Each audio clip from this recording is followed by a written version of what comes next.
Hey everyone, I already posted a little something about this, but it is strange how here I am back in Covington. I have only spent less than a year of my life here, and what would arguably be bad memories for many people, or at least they probably would imagine they're bad memories, living in a parking lot in your van, sleeping every night. Here I sit in front of the beautiful mural that one of the sisters had painted of Our Lady of Guadalupe, in front of their lovely, in the parking lot, frankly, of their lovely free store they've been running for almost 25 years now. And it's like home to me. I'm just so grateful that when I talked to uh, one of the sisters, that I was welcomed back. That it's okay that I stay here during the week and that I set up on the public sidewalk near their place.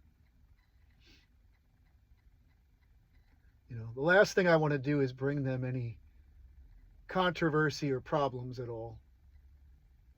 But it's, I mean, my whole life is for this now. I'm all in, and it feels really good to be back. It felt really good to have my little stand today. I stopped at Goodwill, or not Goodwill. I stopped at St. Vincent de Paul, and I got two little coolers because all you really need them for are the sandwiches, and those were $5 each. And then what else did I get there? What else did I get there? I got something. Oh, I got the glasses. I talked about that. 50 cents. And they're actually an improvement upon the prescription I had, and they're not broken, and I actually quite like them. I feel as if God just sort of put them in front of me and said, "Here, I know you need a pair of glasses and you don't have much money, so there you go." I'm despite all of the adversity that I've been having of late, despite the fact that for some reason I just can't quite seem to keep out of jails. There's always something in the mix with that. From Fountain Square to at the Basilica to just trying to go visit my mom in hospice. Sometimes I joked today. I said to myself, "What's next? I'm just gonna like show up at like a 7-Eleven and get arrested just for showing up." That's the way it feels. It's like I haven't. Normally, a person can point to, "Oh yeah, I did this wrong or I did that wrong." I feel quite clean in all of the reasons why I went to jail. I do all of them again.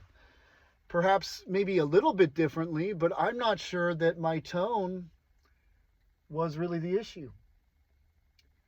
Um, but it just feels so good to be back. I have my setup in the back where I can sleep, and I got to see my brother Malik for a little while. I haven't seen him for a while now. I don't know, maybe half a year. And it was really good to see him. I'm praying that he and I will get to go down to Gethsemane together at some point. Um, I feel like that's a place. It's a place where I've often met God when I needed to, where I found healing when I needed to, and I think both he and I could use some time there. Malik is a young man. He's 25 years old. Who I've posted about before in the past, but I met him last year in the outreach to the homeless, and he's just always been willing to help whenever he can. That young man actually gets together over with Tom Edwards, who feeds the Lord's Gym all their breakfast. So he gets up at 3 in the morning every day. Well, for the first, I think it's Monday through Wednesday is what he does at 3 in the morning. He's got a concrete working job, but he goes there to cook for the homeless there. I love those guys. Brother Robert, they're all good people over there. And he's always, let's say I run out of water, and I can always text Malik and say, hey Malik, can you drop off some bottled water? It might take him a minute, might take him an hour or two, but he won't even announce it. He'll just show up, pull up, be like, hey, there you go. Anytime I've needed something. And those are the people, if I may real quick, and then we're not going to make this real long. But what God did with me, and, he put me in a lot of isolation. And so he removed a lot of people who, rightly or wrongly, mostly wrongly, even though they perhaps meant well in their own mind, were really just holding me back. I mean, I wouldn't be alive and loving life to the degree that I am if I had taken my family's advice, especially one member of it, for that fourth time and said, you know what, I'm going to go into a psych ward again. I knew Jesus was calling me. I knew he had a direction and path for me. And I did it the first 3 times to make people happy. But this time I just said, I just can't do that again. And it caused the breakup of my family. Despite the fact that my mother, she loved me. She always loved me. And we had some lovely conversations toward the end before I can only say that I'll probably only see them up above. Unless God has something in the cards for while we're here.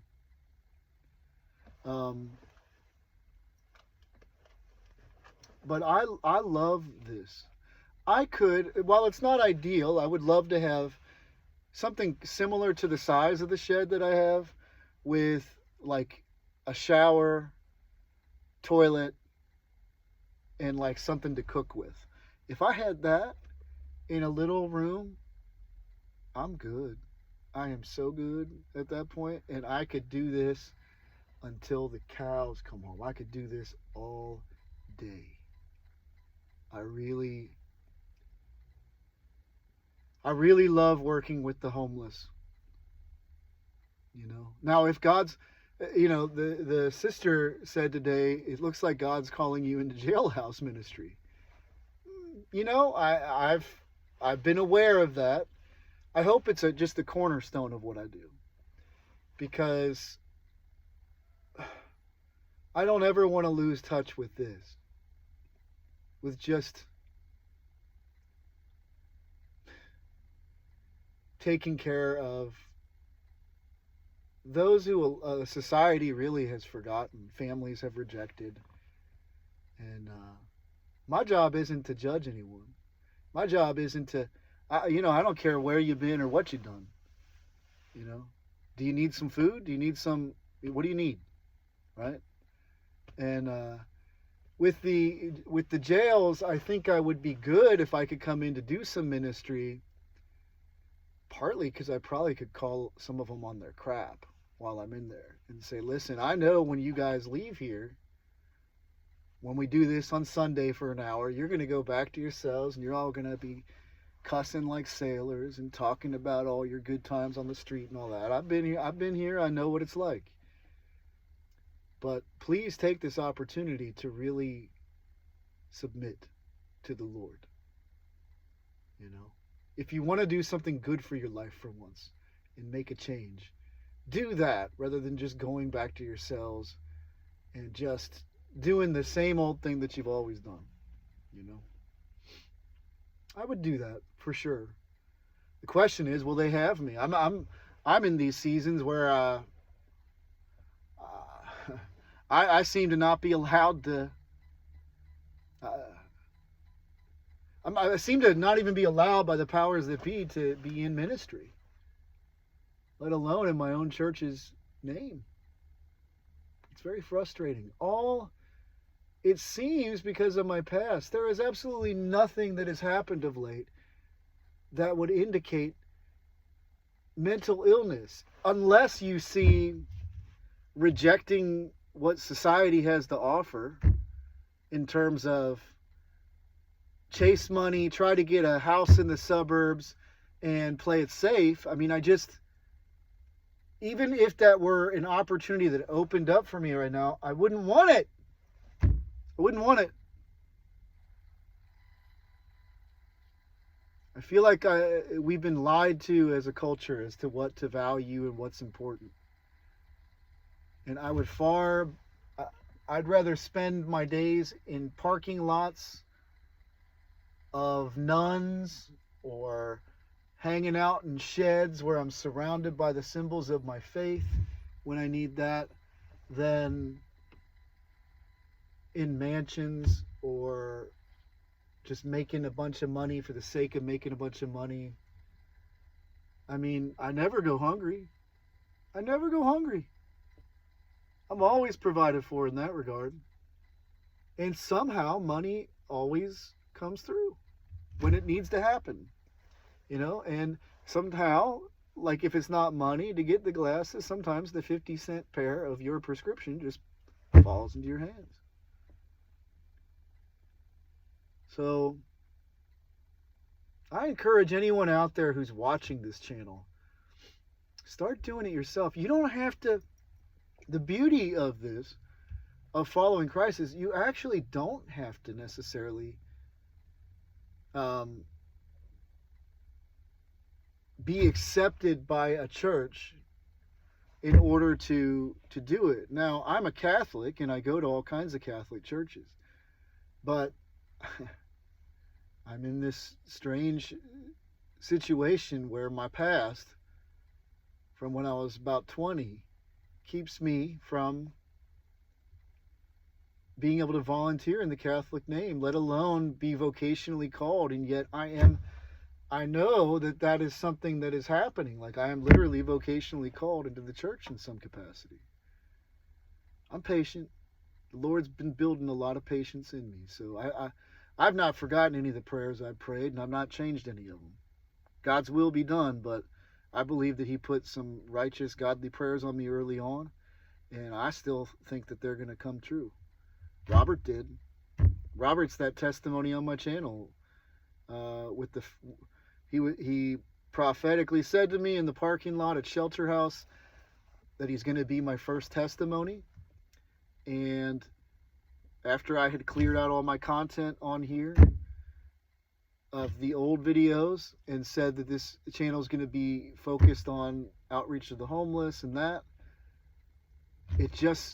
things just happened and aligned where he literally was the first testimony.